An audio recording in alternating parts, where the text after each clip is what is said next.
Bueno, en principio no puedo juzgar película por película de las nacionales que han salido porque no a todas he asistido, pero veo la taquilla que es fundamental para toda persona que trabaja en producción como yo. Veo los resultados económicos de las películas nacionales y que han sido calificadas, premiadas, y desgraciadamente no han funcionado. Entonces yo me he hecho muchas preguntas alrededor de esto, porque considero que aquí quienes han premiado estas películas no miraron un poco más allá del presente o de la parte emocional. Son películas que no rinden económicamente, no llegan a todo el público que se espera, porque una película premiada debería llegar a un público suficiente como para que se vea justificada en su premio, ¿no? Entonces, considero que las películas que yo he visto últimamente no tenían necesariamente que recibir un premio, algunas de ellas, ¿no? Un trabajo de historias que no eran interesantes, unas otras que en su tratamiento cinematográfico sus historias no tenían un ritmo, hacía falta el lenguaje, errores técnicos como por ejemplo la fotografía, como los sonidos, por ejemplo. Entonces, tengo mucho desacuerdo con el jurado, ¿no? Porque considero que también se debió premiar obras artísticas. ¿Quién le va a dar oportunidad a las obras artísticas? ¿Quién le va a dar oportunidad a las obras que hacen pensar? ¿Quién le va a dar oportunidad a películas originales? Si siempre vamos a estar con películas de contenido social o de contenido histórico, vamos a decir, a las películas sobre la época de los terrucos, ¿quién le va a dar oportunidad, ¿no? Entonces, un poco que yo estoy en discrepancia con las actuales películas y no sé qué ven en algunas películas donde los resultados son fatales, ¿no? Económicamente, pienso, por ejemplo, se le da $200.000 prácticamente porque el premio en la primera etapa para desarrollar el guión, premio para producirla, premio para distribuirla y al final llega a 20.000 personas. Estoy exagerando en algunos casos. Esa plata la han puesto todos los peruanos. ¿Y cuáles son los resultados? Razón tienen otras artes de protestar también, ¿no? De decir, ¿cómo es posible que al cine se le dé tanto y a nosotros no? O hay una gran diferencia. Los músicos, por ejemplo, la literatura, ¿no? Entonces, la danza, ¿no? Tantas otras artes que no están siendo atendidas como estamos siendo atendidos nosotros para estos resultados. Entonces, a mí me produce pena, por ejemplo, que hay películas de entretenimiento, no voy a mencionar cuál, pero que levanta muchísima gente y transmiten un mensaje, si es que tiene mensaje, ¿no? Que muchas veces son modelos de conducta que no aprobamos muchas personas. Por ejemplo, lisuras, una abundancia de lisuras, recurrir a la burla de determinadas personas o de determinadas situaciones, ¿no? Me empobrece mucho al espectador nacional. Y peor aún si estas personas ni siquiera hacen un esfuerzo por razonar sobre el producto que han visto, sino simplemente lo han visto, lo han recibido y salen dispuestos a transmitir qué buena es, y cuando en el fondo no ha traído nada, ¿no? Entonces no ha crecido él como persona, no ha crecido un poco más su imaginación, no se ha hecho preguntas, no se ha cuestionado y seguimos con un público bastante deficiente, ¿no? Entonces todos los productores tendríamos que, si queremos producir y hacer una película que tenga taquilla, seguir esa línea. Y no todos estamos dispuestos a eso.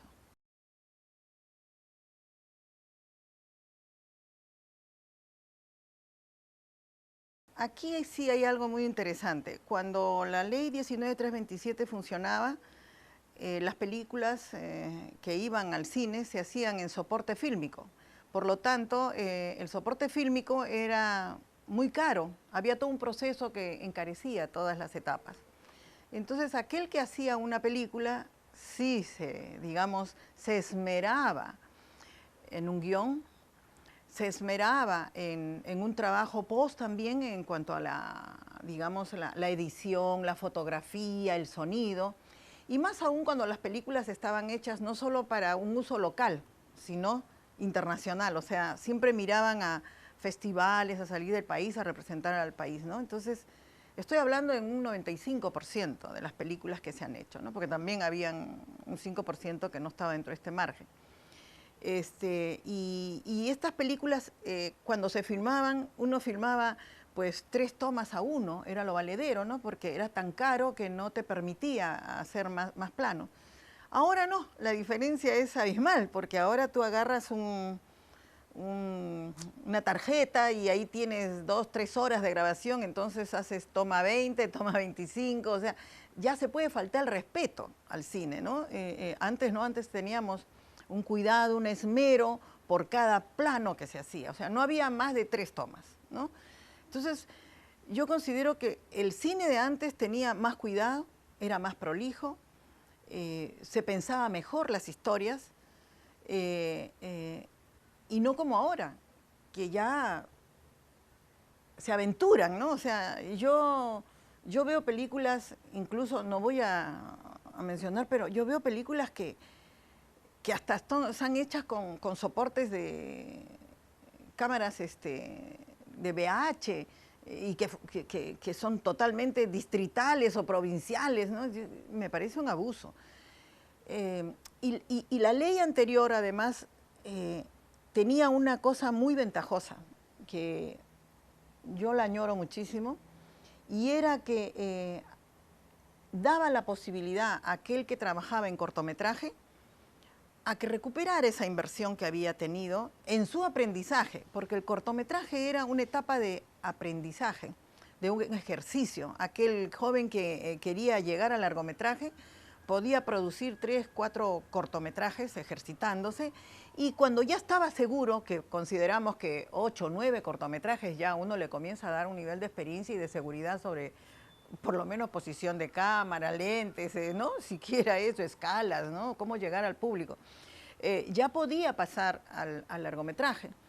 Entonces, este sistema de además exigir que las películas fueran pasadas de forma obligatoria en las salas, generaba que el público viera los trabajos que estaban haciendo los jóvenes que buscaban llegar al largometraje. Y se reconocieran en él, se reconocían con los actores, se reconocían con las historias, se reconocían con las situaciones, se reconocían pues con los propios noticieros y cosas que se pasaban. Esto creó prácticamente muchas empresas que generaron en ese momento técnicos, ¿no? Técnicos muy buenos, guionistas que estaban alcanzando una cúspide en su trabajo, directores, muchísimos directores que competían unos tras otros de diferentes estilos además, ¿no? Cuando la ley acabó, justamente venía como un nuevo grupo de cineastas jóvenes, ¿no? Empezaban y tenían muy buenos resultados porque sus historias se veían elaboradas, ¿no? Y ahí acaba la ley. Y con eso, al acabar la ley, los cortos nomás recuperaron. Esto quiere decir que aquel que hacía un cortometraje tenía que pensar que ya ese dinero estaba gastado inútilmente, vamos a decir, ¿no? Porque solo lo podían ver ellos y sus familiares y algunos amigos. Cuando un cortometraje está hecho para que lo juzguen otras personas, para hacer una crítica a ese trabajo y esperar que esa crítica sea constructiva para el joven cineasta, ¿no? Ya eso se acabó. Se acabó con la 19327, ya no más recuperación. El largometraje que tenía la posibilidad de, al pasar de una semana a otra, mantenerse, ¿no?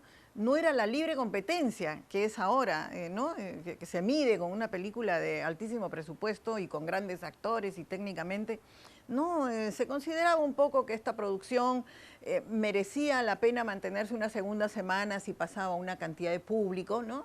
Pasaba una segunda semana, pasaba una tercera semana, y a veces habían películas que en la primera semana no caminaban todo lo bien que se esperaba, pero en la segunda semana sí, porque la publicidad era de boca a boca. Actualmente yo veo que la ley a pesar de dar las facilidades para poder hacer películas ahora en digital, que es mucho más económico, allá hay mucha más gente que hace películas, sigue siendo una ley que no ayuda al productor, porque una película para recuperar su inversión, no estamos hablando ni siquiera de utilidad, una película, ¿no?, para recuperar su inversión precisa de mantenerse en las salas cinematográficas una buena cantidad de semanas. Si está una semana o 2 semanas, pienso que una película no recupera su inversión. Y eso lo he visto a lo largo de todas las producciones nacionales. Yo creo que el cine necesita de una protección en ese aspecto, Mientras que el cine nacional no tenga, digamos, seguro una cantidad de semanas de permanencia, no va a caminar un cine, no va a mejorar incluso, porque todos están esperando hacer un cine que llegue al público en general, digamos público masivo. Entonces todos buscan hacer caja y hacen películas pues de entretenimiento, vamos a decir entretenimiento, ¿no?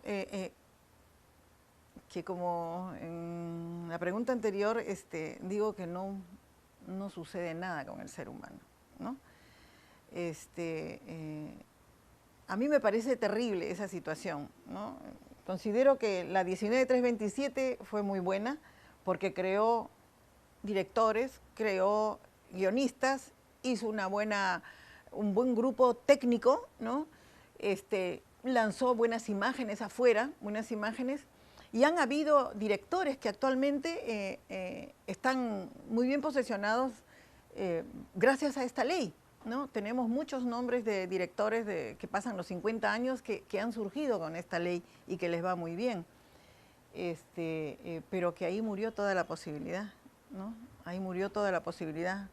Y yo estaría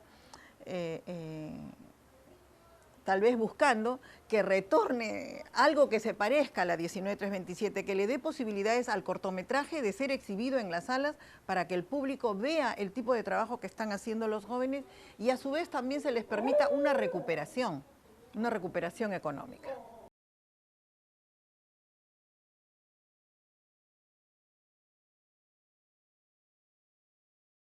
Yo pienso que mientras que nuestras leyes no protejan al cine nacional, seguiremos como estamos, sin defensa alguna.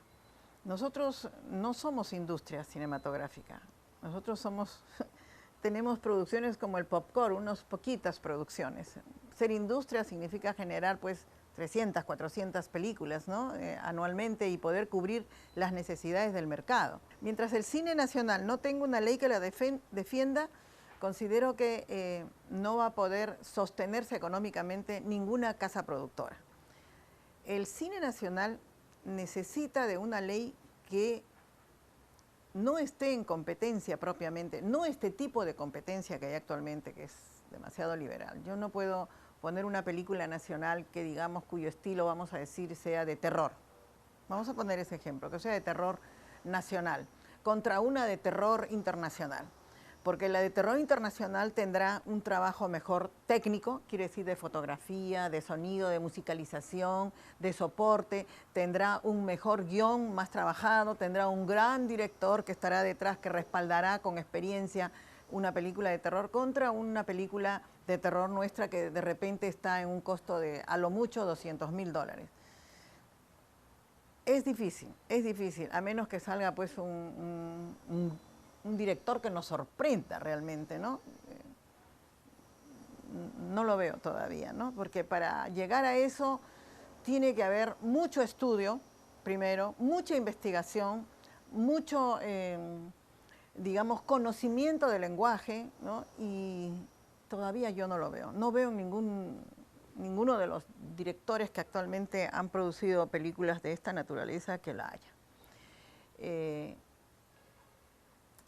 Creo que de todas maneras es importante que haya un mecanismo que no sea escrito, que no sea oral, no sé de qué naturaleza, que permita que el cine tenga una permanencia en las salas. No sé cómo se les puede convencer a los exhibidores y a su vez a los distribuidores para que colaboren con el cine nacional. Yo lo veo difícil porque ambos vemos diferentes aspectos. Nosotros vemos la parte creativa, la parte de producirla, la parte fantasiosa del asunto.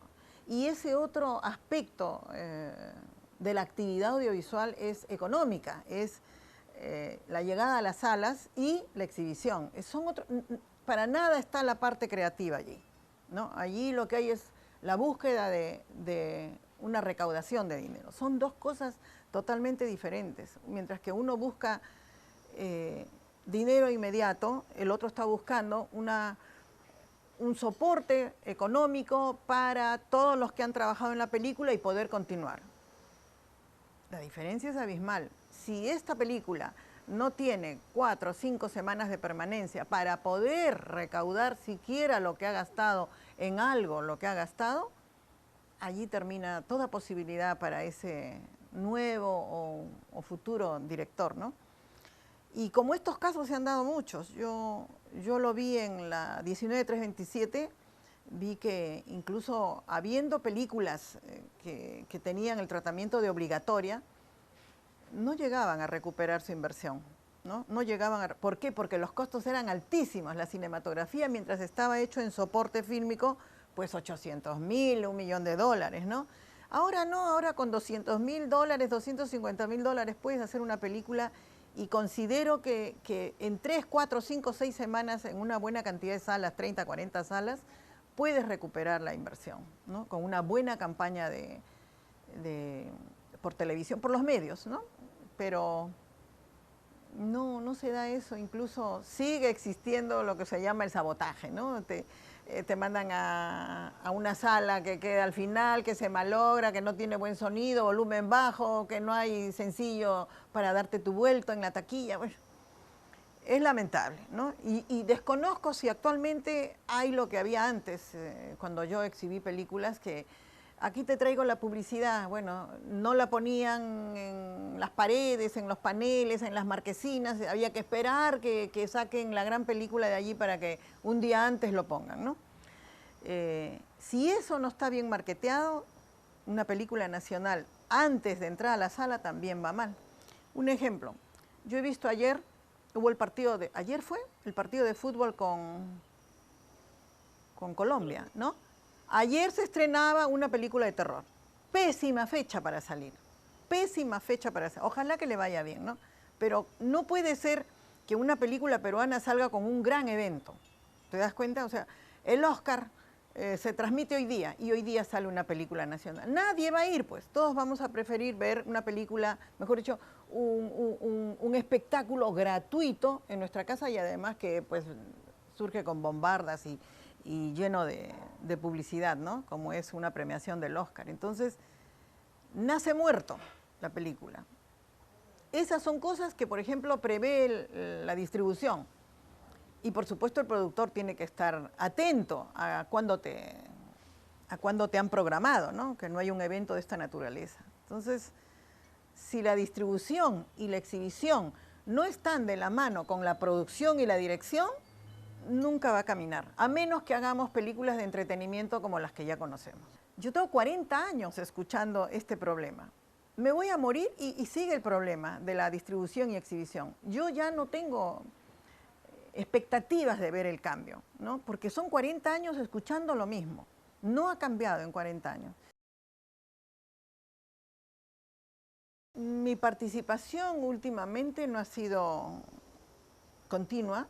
Por lo tanto, lo voy a decir desde el punto de vista muy personal, no genérico.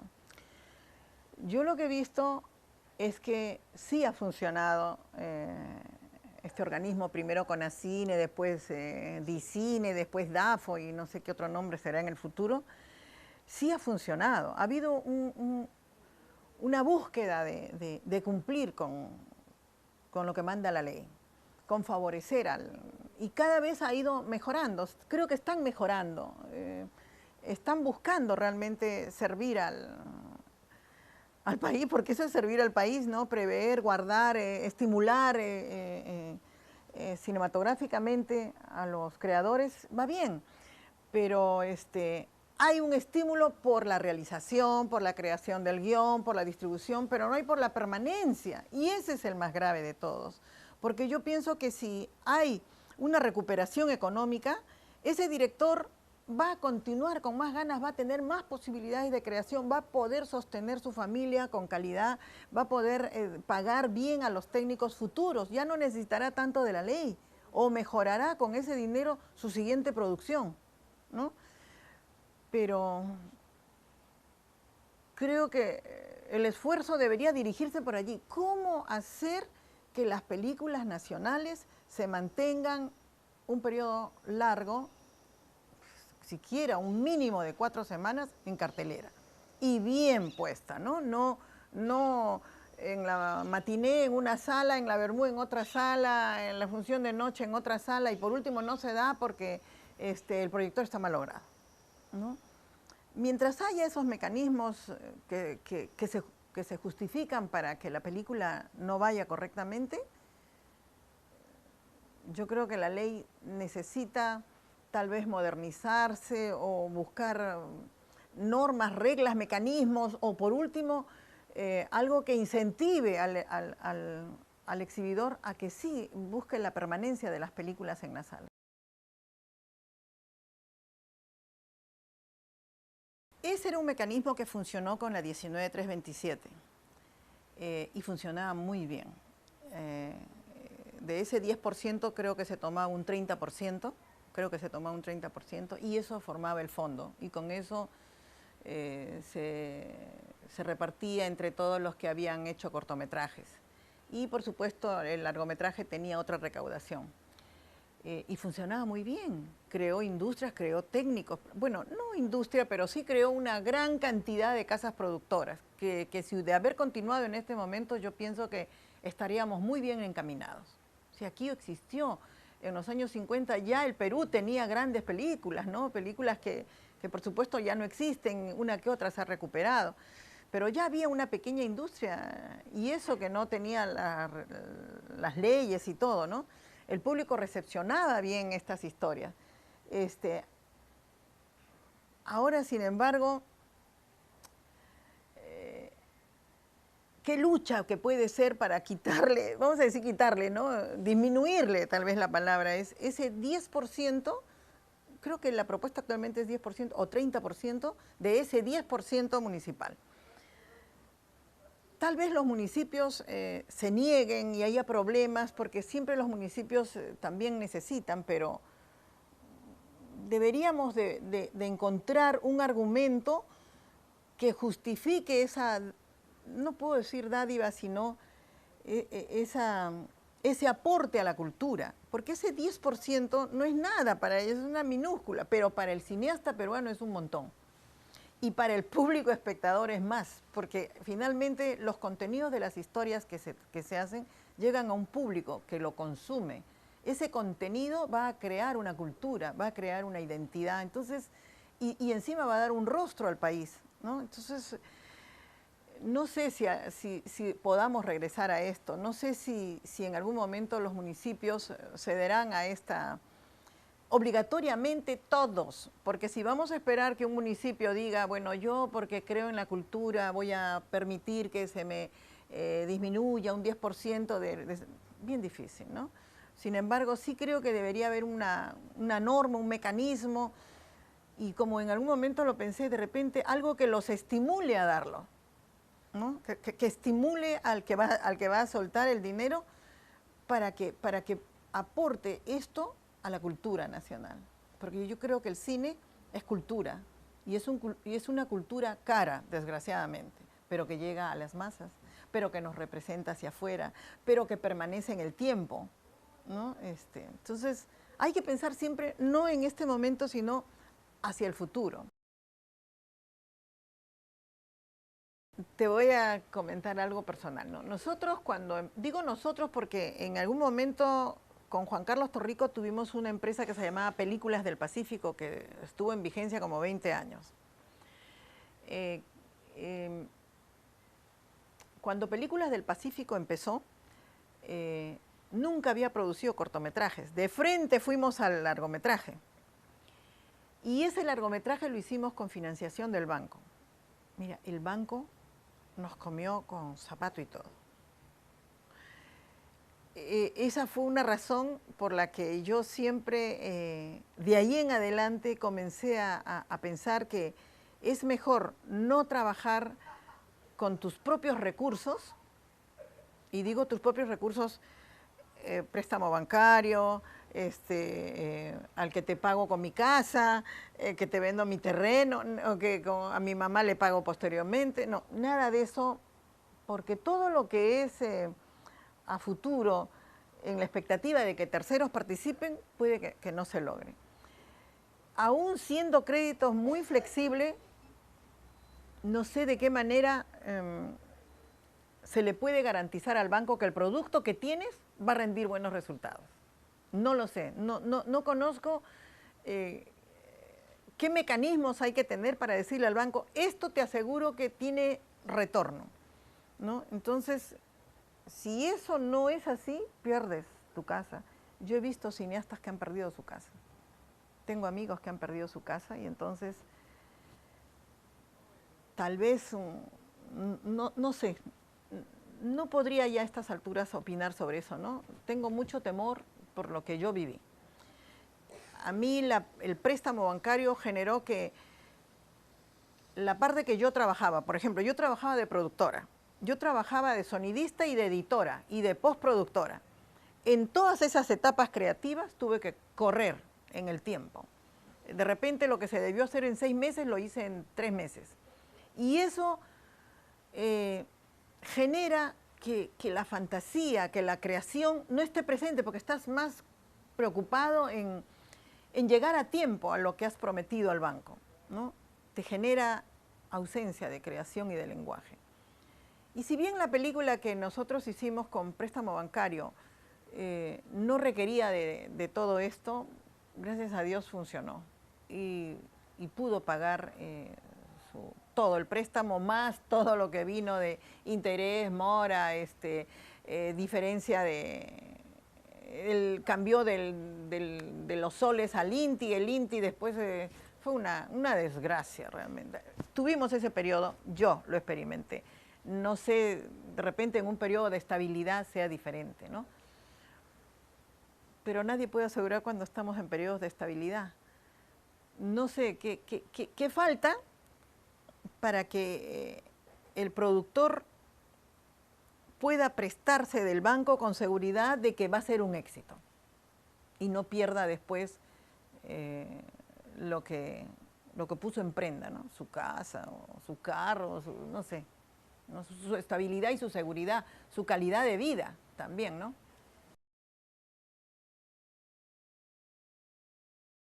Cuando nosotros nos presentamos al concurso, nos presentamos para propusimos hacer la película en digital una parte y en cine en otra parte. No fue totalmente digital. Habían escenas que podían trabajarse, las partes de los recuerdos, habían ciertas partes que podían trabajarse en digital.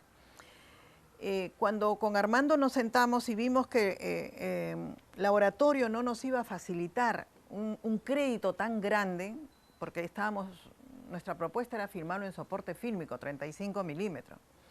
Cuando vimos que el Laboratorio no nos iba a facilitar ese porcentaje de crédito, dijimos, pero ¿por qué no lo filmamos en digital? Yo tenía cierto temor porque nadie lo había hecho todavía en el Perú, pero Armando insistió, me demostró, me trajo papeles, me enseñó revistas y todo. Yo entré al internet, averigüé y vi que habían películas que se habían hecho y que de alguna manera Armando tenía toda la razón al decirme, María, aquí lo que importa es el contenido, la historia. Si no, mira tú la celebración. La celebración es una película pues que no tiene trípode, que no hay ningún cuidado técnico, porque aquí lo que se trataba era de demostrar que una historia es lo que al público le interesa. Entonces dijimos, bueno, haciendo un meticuloso trabajo de fotografía podemos llegar a hacer un registro interesante. Y eso fue, nos lanzamos a hacer una película, la primera película en digital en ese entonces, ¿no? De largometraje. Y fue muy triste lo que aconteció con ello porque yo quería que cuando terminase la edición, transferirlo a cine. Esa transferencia a cine, llegó un momento en que en laboratorio me hicieron una propuesta económica muy alta y no me quisieron dar el crédito. Entonces, como en ese momento había todo un movimiento de hacer películas en digitales afuera, no aquí en el país, sino afuera, y la transferencia salía bien, pero había que mandarla a un laboratorio europeo, yo no tenía la capacidad económica para mandarlo a un laboratorio europeo. Así que lo hicimos acá, todo lo hicimos acá, y presentamos la película en digital.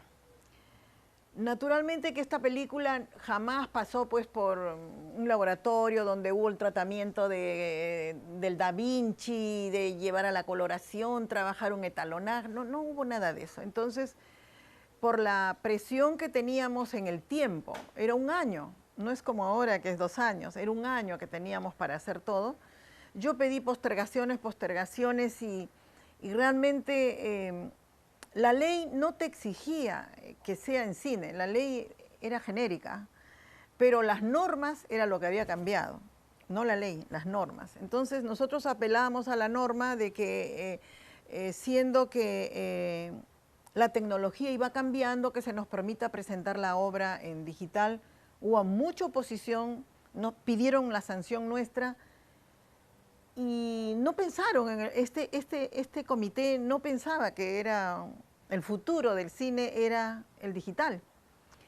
Se nos sancionó incluso y nunca pude llegar a las salas cinematográficas. Entonces lo que hicimos nosotros fue estrenar la película en digital en una sala cuyo proyector todavía tampoco era un proyector deseable, ¿no? Con un lumen, una cantidad de 5.000 lumens y no sé cuánta perfección que necesita la imagen para salir, si no salió llena de lluvias y cosas. Los propios críticos le dieron paliza a la parte técnica y también a la historia. Fue muy triste ese momento porque siendo que era una historia, a mí me parecía que era una historia que merecía la pena hacerse, porque de alguna manera plasmaba el mundo que Armando Robles tenía en su cabeza. Él creaba un universo bajo su óptica. Nosotros lo que teníamos que descubrir era cuál era la óptica de Armando. Y Armando era un hombre muy conocedor de la música, muy conocedor del lenguaje, conocedor de tiempos, de espacios. Era un creador incomprendido, vamos a decir, un creador incomprendido. Pero yo lo comprendía, yo sabía que su obra era interesante, buena, posiblemente difícil, porque no era una obra para público popular, era una obra, no era para público masivo, era una obra que había que tener un poquito de exigencia para poder procesarla, comprenderla, entenderla. Sin embargo, nunca llegamos a las salas cinematográficas debido a esta oposición de este comité que en su momento juzgó que si nosotros no entregábamos la película en 35 milímetros estábamos en sanción. Y nunca la entregamos en 35 milímetros porque no pudimos, con ese dinero que nos dio el CONACYNE en ese momento, no podíamos llegar a 35 milímetros. No, porque yo busqué como productora yo busqué auspicios y efectivamente encontré pequeños auspicios, pero no llegaban a juntarse esa capital. Posiblemente si me hubieran dado un año más, yo hubiera podido. Ahora es 2 años casi, ¿no? Antes era 1 año. Y eso que yo busqué plazo y plazo y plazo, ¿no? Pero nunca pudo darse. Ahora, también era una obra difícil con un director incomprendido. Armando armaba y desarmaba la película permanentemente porque él necesitaba sentir la belleza de su plano, la belleza de la escena y el conjunto de la historia. Entonces Armando todo el tiempo armaba y desarmaba, y hubo un momento en que sintió que eso era, pero ya había pasado más de un año de montaje. Eso tampoco se comprendió porque yo recuerdo haber ido muchas veces a la institución y haberle pedido plazos porque estábamos en esta cuestión de la creación del montaje, que Armando requería grandes tiempos, ¿no? Es que una película artística no se puede tratar como una película de entretenimiento y como una película de acción, ¿no? No, fue una película incomprendida. Llegó a la sala a exhibirse en digital, hubo terribles comentarios sobre la parte técnica y también sobre la historia, propiamente sobre la historia. Y por supuesto, Armando entró en depresión, dijo que quería estudiarla y le entregué en ese momento la obra y terminó en los piratas, ¿no?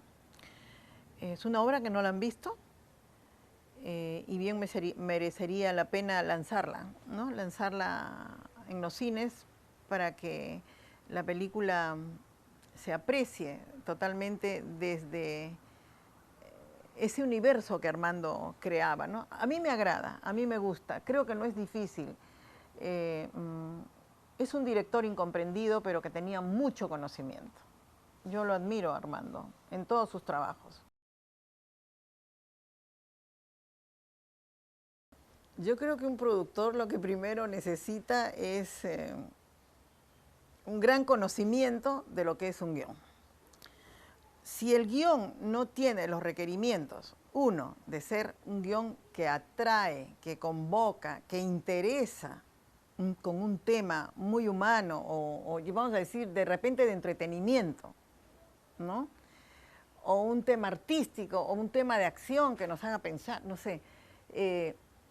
El productor tiene que tener esa visión de saber elegir qué tema va a tratar, qué interesa al público, para poder buscar después la fórmula de cómo encontrar el dinero para poder ejercitar la obra cinematográfica. Actualmente nosotros tenemos una ley que nos ayuda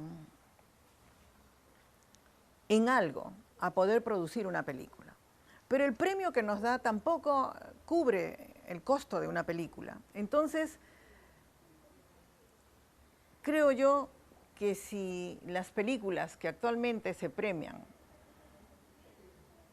cuyo presupuesto rebasa el premio que da Conacine y sus argumentos requieren de una producción que sobrepasa al doble de lo que están proponiendo, yo veo muy difícil que la película sea factible de hacerse bien, ¿no? Va a necesitar, por ejemplo, sacrificar aspectos técnicos.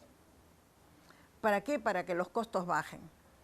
Va a tener que sacrificar en tiempos. Una película que de repente necesita 2 meses de rodaje, lo va a tener que filmar en 30 días, ya sacrifica creación. Y todo esto va en contra del producto final, ¿sí?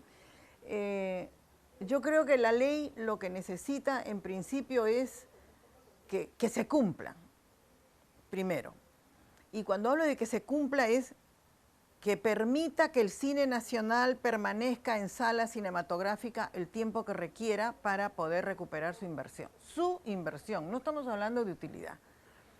Y que además tenga claridad con el jurado que coloca a la hora de calificar las obras. Porque no se trata de calificar obras que a mí me gustan o que están de moda o temas sociales o ponernos de acuerdo que la meta es premiar a jóvenes directores, sino que lo vean con muchísima claridad qué es lo que el público necesita, no solo para entretenerse, para crecer. Nosotros tenemos que pensar en cómo aportar para que nuestra civilización crezca. Y entonces el jurado tiene que tener, digamos, o exigírsele o pedírsele que tengan una, digamos, un criterio diferente a la hora de calificar. Entonces digo, lo que queda en el futuro es seguir luchando y buscar pues que la exigencia del director y del guionista para hacer historias muy atractivas, interesantes, humanas, con contenidos y un ritmo muy bien puesto dentro de las películas para buscar la competencia, ¿no? Para que la transmisión, que ahora existe también los mecanismos de la informática como es las redes sociales, siquiera por allí se transmita que una película está bien hecha, ¿no? Y el público asista a verla. Por ejemplo, yo tengo mucha pena que esta película, que no la he visto, tengo muchas ganas de verla, se llama Magallanes, creo. Hay muy buenos comentarios de ella. No ha levantado el público que merecía, ¿no? Y una que a mí me llamó muchísimo la atención y que hasta me causó dolor.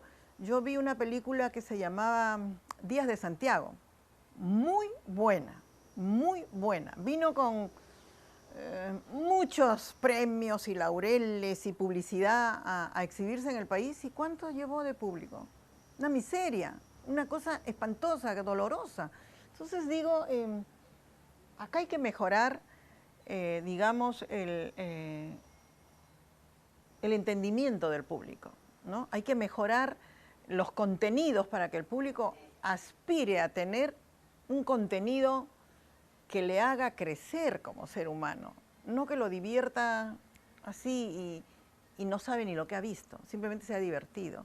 Yo sé que las películas de entretenimiento tienen que sacarte un momento de tu universo, pero pueden darte también un mensaje interesante, pueden hacerte crecer un problema de un personaje. Por ejemplo, recuerdo Cantinflas.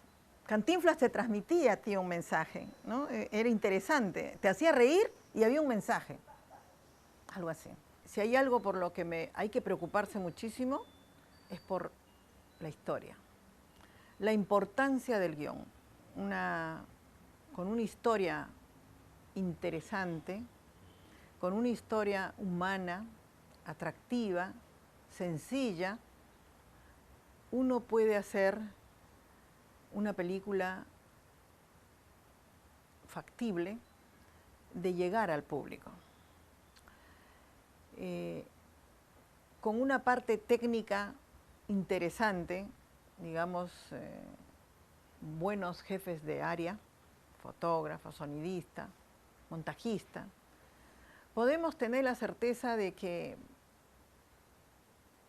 la película llegue al público. Y es importante la llegada al público porque toda película es el rostro de un país. Es también, digamos, la historia de un país. Esta película no es para el momento. Esta película es un producto que va a futuro. Lo verán dentro de 30, 40, 50 años algunas personas, unos jóvenes de ese momento. Entonces vendría a ser la historia de un país con temas de ese entonces, con modas, con sociedad, con política, con historias, con lo que contenga. Entonces, mi preocupación ahora, incluso cuando yo enseño, es comentarles que lo más importante para la realización de una película es la historia, uno, y dos, que la producción sea factible. Y cuando digo factible es que no soñemos en un principio en hacer con aviones, choques, caballos, y tal vez elementos digitales que son carísimos, ¿no? Sino historias como las que yo veo en el cine argentino, historias que nos ligan inmediatamente, nos sentimos representados, sin grandes exigencias, pero digamos de costos, ¿no? Historias hasta pequeñas y atractivas. He visto, creo que se llama, ¿cómo se llama esto? Historias salvajes, una película, no me recuerdo ahorita el título, pero es algo de salvajes, que tiene como 4 o 5 historias. Cada una nos representa. Todos nos sentimos realmente ahí representados una sociedad similar. Entonces, eso es lo que hay que hacer. Historias cuyo contenido nos llegue a todos, ya sea de forma cómica, de forma musical, de forma terrorífica, de forma poética, no sé, pero que nos llegue a todos. Y que a través de eso nuestra cultura, nuestra civilización nos desarrolle como seres humanos.